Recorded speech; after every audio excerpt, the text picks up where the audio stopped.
مسلمان اتنی مرتبہ سورہ فاتحہ کو پڑھتا ہے نماز میں، تو میں مسلمانوں کی حالت پہ ہمیشہ یہ شعر پڑھتا ہوں سورہ فاتحہ کے بارے میں. جب میں نماز میں جب بھی میں اس پہ غور کرتا ہوں اور اپنے استادوں کے اس تعلیمات کو میں دیکھتا ہوں تو مجھے یہ شعر یاد آتا ہے: یار در خانہ و ماں پشت جہان میں گردے. ہمارا یار جو ہے وہ گھر میں ہے اور ہم باہر ڈھونڈ رہے ہیں.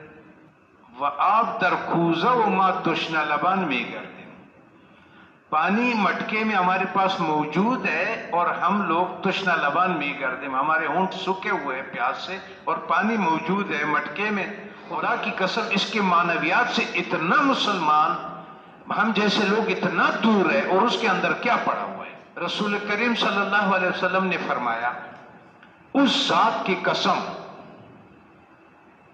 اس ذات کی قسم جس کے قبضے میں محمد کی جان ہے صلی اللہ علیہ وسلم، اس ذات کی قسم جس کے ہاتھ میں محمد صلی اللہ علیہ وسلم کی جان ہے، کہ سورہ فاتحہ کی نظیر نہ یہ تورات میں نازل ہوئی ہے، نہ انجیل میں نازل ہوئی ہے، اور نہ زبور میں نازل ہوئی ہے، اور نہ خود قرآن کریم میں کوئی دوسری صورت اس کی مثل ہے.